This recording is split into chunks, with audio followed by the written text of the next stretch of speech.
Assalamualaikum warahmatullahi wabarakatuh. Hai semuanya, perkenalkan nama aku Dienovika Andini. Aku siswi kelas 9 dari SMP Negeri 3 Kabupaten Tebo, Provinsi Jambi. Nah, di video kali ini aku bakal bawain teks monolog yang berjudul Kota Tanpa Buku. Cerita ini cukup simpel, tapi aku yakin ada makna yang tersembunyi di dalam ceritanya.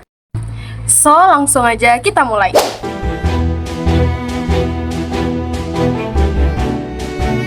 Pernahkah kau ke toko buku, perpustakaan, atau taman bacaan?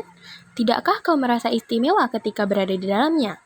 Di sekelilingmu ada berbagai tokoh dari dunia nyata dan khayal. Tempat yang pernah kau kunjungi dan yang belum. Informasi dan cerita dari masa lalu, masa kini, dan masa depan, semua berpadu. Semua berada di dalam genggamanmu. Saat berada di antara buku, tidakkah kamu merasa menjadi seorang raja ataupun seorang ratu? Ruang dan waktu seolah menyatu tanpa batas. Kau bisa terbang melintasi sekat negara dan melewati berbagai zaman. Kau bisa menyelam ke dalam samudra, melewati angkasa, dan bercanda dengan aneka satwa. Kau tahu, buku adalah jendela dunia, kunci pengetahuan, dan pintu wawasan. Muhammad Hatta, sang proklamator, berkata, "Aku rela dipenjara asalkan bersama buku, karena buku aku bebas." Melalui buku, manusia terbebas dari ketidaktahuan. Tempat-tempat yang dipenuhi buku adalah harapan berkembangnya pengetahuan dan wawasan. Apa jadinya jika kota tanpa buku?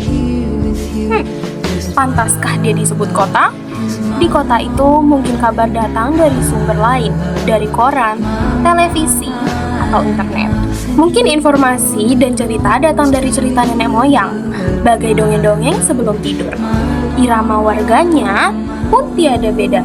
Bangun pagi, bertebaran di muka bumi untuk berbagai keperluan.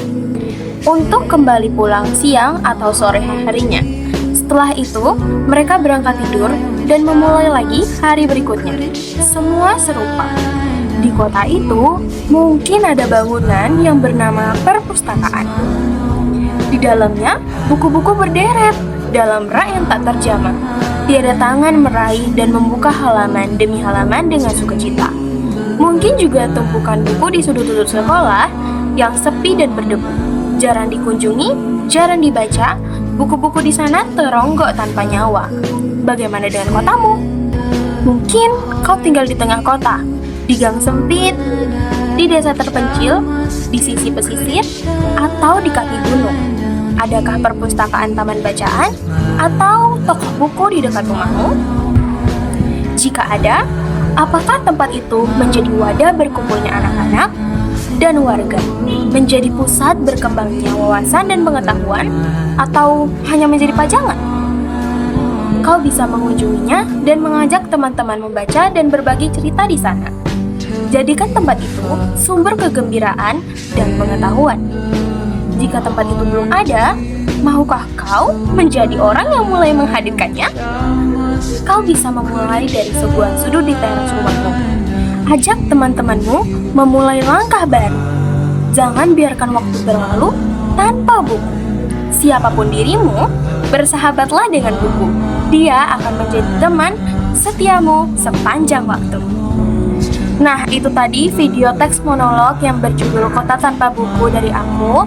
Semoga itu tadi bisa jadi bagian kecil dari wawasan baru kalian, ataupun pendorong untuk kalian menerapkannya di kehidupan sehari-hari. Sampai jumpa di video selanjutnya. Bye-bye!